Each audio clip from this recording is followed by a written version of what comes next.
여러분 안녕하세요. 도치경제입니다. 오늘은 IBK 기업은행의 사업보고서를 읽어보도록 하겠습니다. 네, 첫 번째 페이지 사업보고서 표지에 오면은 2020년 1월부터 12월 31일까지 1년간의 기간에 대해서 말을 하고 있고요. 이 회사 이름은 기업은행이 아니고 중소기업은행이 정식 명칭입니다. 윤종원 대표이사님이고 본점은 서울 중구 을지로에 위치하고 있습니다. 네, 이제 본문 로마자 1번 회사의 개요 부분부터 들어와 보면은 첫 번째로 연결 대상 종속회사가 나옵니다. 이 중소기업은행, 기업은행과의 하나의 실체로 볼 수 있는 자회사들에 대해서 나열하고 있는데요. 우선 자산 총액 기준으로 봤을 때 좀 큰 회사들이 몇 개 보이네요. 자산 규모가 조 단위가 넘는 회사들이 몇 개 있는데 IBK 캐피탈, IBK 증권, 보험, 그 다음에 중국 법인, 인도네시아 법인, 뭐 저축은행 이런 회사들이 좀 크구나라는 거를 알 수가 있고 그 중에서도 보험과 캐피탈이 좀 많이 큰 편이구나라는 거를 알 수가 있습니다. 그 밑에 이제 여기 있는 이제 회사들은 대부분 좀 이름이 길고 뭔가 뭐 투자 신탁, 그다음에 사모 투자 신탁, 뭐 합자회사 이런 이름들이 있는 거 봤을 때 대부분 이 기업은행이 투자한 펀드 이름인 것으로 보입니다. 펀드가 어떻게 보면은 일종의 회사 형태를 띠고 있기 때문에 이렇게 연결 대상 법인으로는 잡히지만 사실상 이제 영업을 하는 회사라기보다는 그냥 펀드다 이렇게 이해하시면 될 것 같아요.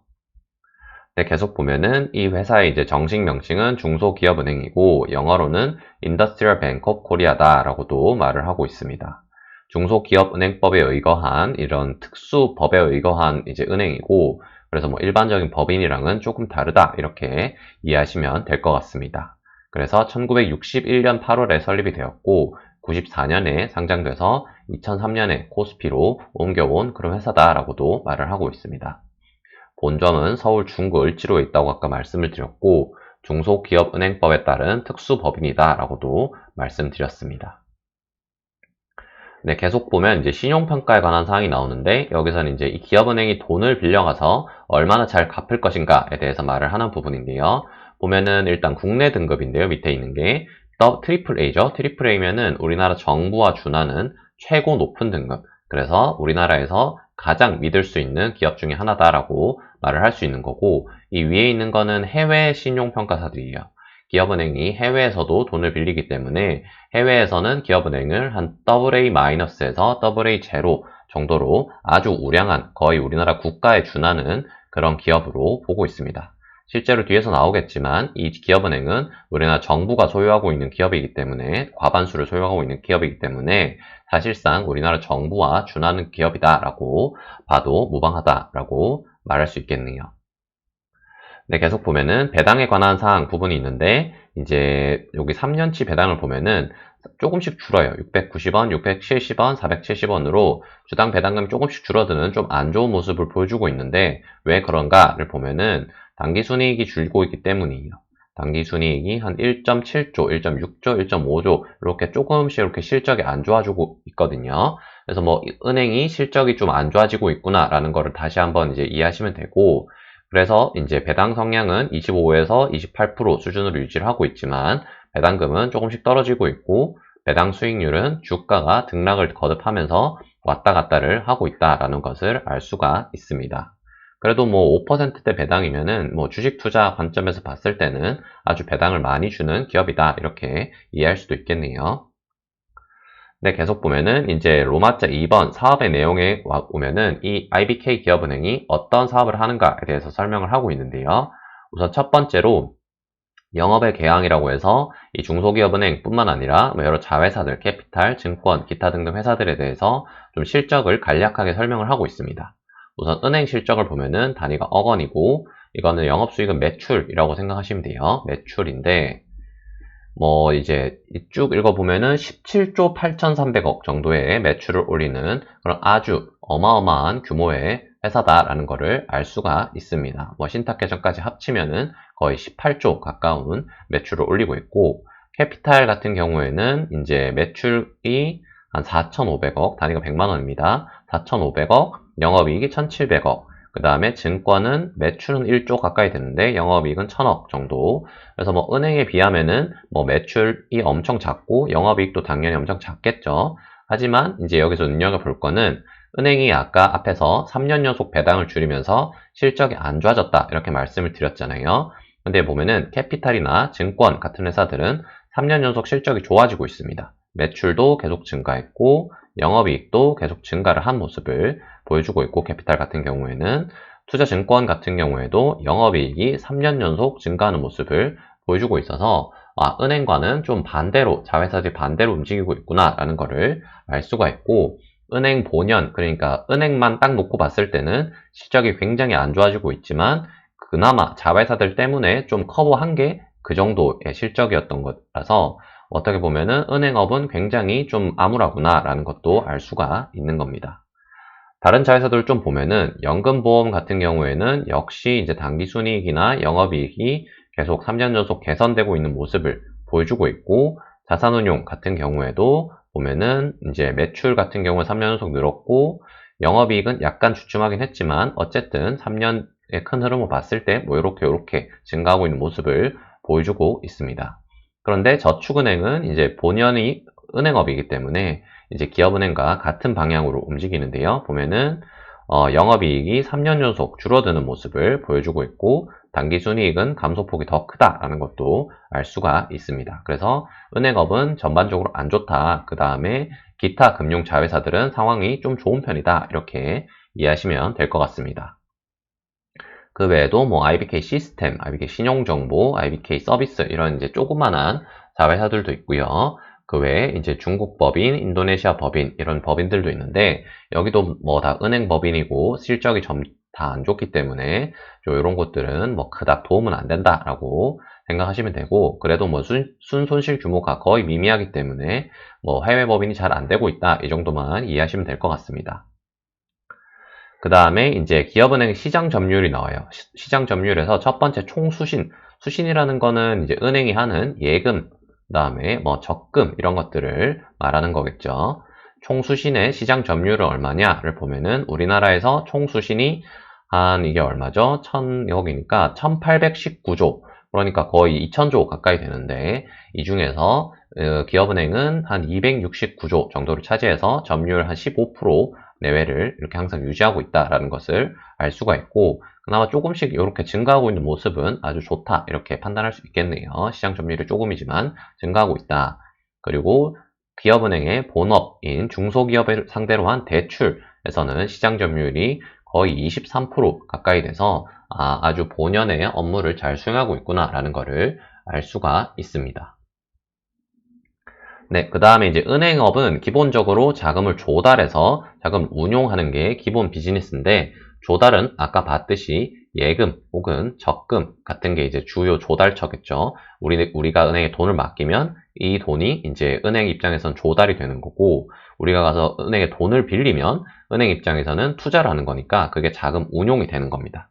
그래서 예금 이자를 총 한 1%도 채 안 되는 금리로 우리한테 가져가서 우리한테는 한 2.39% 정도의 대출을 해주고 있다. 이렇게 이해하시면 됩니다. 그래서 이 두 개 차이가 은행 입장에서는 이득이 되는 거죠. 이 두 개 차이를 지금 구해보면은 대충 1.44 정도 되는 것 같아요. 근데 이게 보면은 2020년 1.44였는데 19년, 18년 대비로는 굉장히 많이 줄어든 모습을 보여주고 있거든요. 일단 18년을 보면은 차이가 일단 봐도 커 보이죠? 대충 1.81 가까이 되고 여기서는 1.71 정도 되는데 이게 3년 연속으로 이렇게 줄어들고 있는 모습을 보여주고 있잖아요. 그래서 이게 주요 비즈니스 모델인데 이 차이가 3년 연속 줄어들고 있기 때문에 은행 입장에서는 실적이 안 좋을 수밖에 없다. 이렇게 이해할 수 있겠네요. 그래서 3년 연속 실적이 안 좋은 거겠죠. 그러면 이제 이 예금, 예대 마진이라고 하거든요. 이 예금 금리와 대출 금리의 차이, 예대 마진이 줄어들고 있으니까 그 외에 일단 추가적인 수익을 올려야 되잖아요. 실적을 만회하려면. 그래서 은행 입장에서는 좀 강조하는 게 이런 수수료 거래, 이런 것들입니다. 수수료는 이제 이런 금리 차이와 무관하게 벌어들일 수 있는 돈인데 이게 3년 연속 그렇게 증가하는 모습을 보여주고 있고, 근데 이것도 사실 수수료 수익이 증가했다기보다는 비용을 좀 감소시키면서 좀 실적을 개선하고 있는 모습이라서 이것도 뭐 그렇게 큰 성과가 있진 않았다. 이렇게 이해하시면 될 것 같습니다. 네, 그 다음에 이제 또 추가적으로 돈을 벌 구멍이 있는데, 은행 입장에서는 유가증권 투자, 그러니까 채권이나 주식 같은 걸 좀 트레이딩을 해서 사고 팔고 하면서 돈을 벌면 또 추가적인 플러스 알파를 노릴 수가 있겠죠. 그래서 예금 대비 유가증권 비율이 점점 더 증가하는 모습을 보여주고 있습니다. 여기 약간 감소하긴 했는데, 어쨌든 18년 대비해서는 금리가 많이 주니까 이렇게 비중을 늘려서 트레이딩 마진을 얻어보자, 이런 식으로 많이 접근을 하고 있는 것 같아요. 그 다음에 신탁 업무도 좀 차세대 산업으로 키워보고 있는 것 같습니다. 수탁구가 빠른 속도로 증가하고 있는 거 봤을 때, 뭐 신탁 보수를 통해서 조금 더 이제 은행 입장에서는 추가 수익을 창출해보자, 이렇게 생각할 수 있는 거죠. 네, 그 다음에 이제 은행의 영업 설비에 대해서도 나옵니다. 은행 하면 이제 지점이 어떻게 설치되어 있느냐, 이런 것들도 중요하게 봐야 되는데, 전국에 한 648개, 전국이 아니라 전 세계에 648개가 있고, 해외 13개 정도가 있다, 이렇게 이해할 수 있겠습니다. 뭐 가장 많은 곳은 역시 서울이고, 그다음 경기도, 이렇게 순서대로 위치하고 있네요. 네, 계속 보면은 이제 자동화 기기는 우리가 말하는 ATM이겠죠. 보통은 ATM이 전국에서 계속 줄어들고 있는 모습을 보여주고 있습니다. 그래서 은행 입장에서는 ATM은 점점 더 철수를 시키고 있구나라는 것을 알 수가 있는 겁니다. 네, 그 다음에 이제 금융회사를 볼 때는 항상 좀 건전성 비율이라는 걸 좀 봐야 돼요. 금융회사들은 다 저마다의 건전성 비율이라는 게 있는데, 은행은 BIS 비율을 보면 됩니다. 그리고 이 BIS 비율이 10%가 넘으면 뭐 양호하다, 이렇게 보시면 되고, 이거보다 좀 떨어져 있으면은 은행이 정말 좀 유사시에는 뭐 유동성 위기나 어떤 좀 파산의 위험에 직면할 수 있기 때문에 웬만하면은 이 10%를 넘는지 안 넘는지는 체크를 하시는 게 중요합니다. 네, 그 다음에 이제 로마자 3번 재무에 관한 사항 부분에 왔습니다. 이건 이제 기업은행의 재무제표를 설명하고 있는 부분인데, 금융회사의 재무제표는 항상 좀 복잡하잖아요. 그래도 뭐 사실 따지고 보면은 별거 특별한 거 없습니다. 여기서 한번 보면은 우선 중요한 걸 한번 보면은, 금융회사는 기본적으로 자산 부채보다는 자본을 먼저 봐야 돼요. 자기 자본이 21조, 22조, 25조로 계속 증가를 하고 있잖아요. 자본이 크면은 이 자본을 이제 무기 삼아서 레버리지를 크게 일으켜서 금융회사는 영업을 할 수가 있거든요. 그래서 자본이 늘면서 자산 규모도 월등하게 레버리지를 확 당기면서 팍팍 늘고 있는 모습을 보여주고 있습니다. 자산이 늘어야 아무래도 이제 금융회사는 돈을 굴려서 돈을 버는 회사이기 때문에 돈이 많아야 돈을 많이 벌 수가 있어서, 요게 자본이 늘면 자본을 무기 삼아서 레버리지로 자산이 늘고, 자산이 늘면 이걸로 돈을 많이 벌 수 있다, 이렇게 이해하시면 됩니다. 그래서 뭐 자본이 늘었기 때문에 이 상황이 나쁘진 않다, 재무 건전성은 아주 좋아 보인다, 이렇게 생각할 수 있고, 그런데 문제는 여기 실적 부분이죠. 이렇게 자산이 많이 늘면 뭐합니까? 돈을 못 벌고 있어요.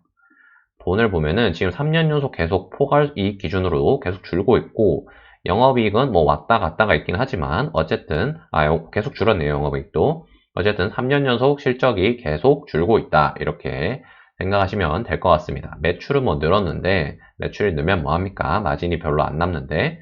그래서 어쨌든 뭐 큰 규모로 감소한 건 아니지만 3년 연속 실적이 안 좋아지고 있고, 건전성은 좋아지고 있다. 그래서 좀 상반되지만 좋은 점과 안 좋은 점이 공존하고 있다, 이렇게 이해하시면 될 것 같습니다.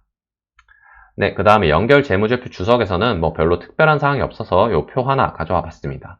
보면은 산업별 신용위험의 상세네요. 그러니까 기업은행이 어떤 산업별로 좀 대출을 많이 해주고 있는가에 대해서 설명을 하고 있는데요.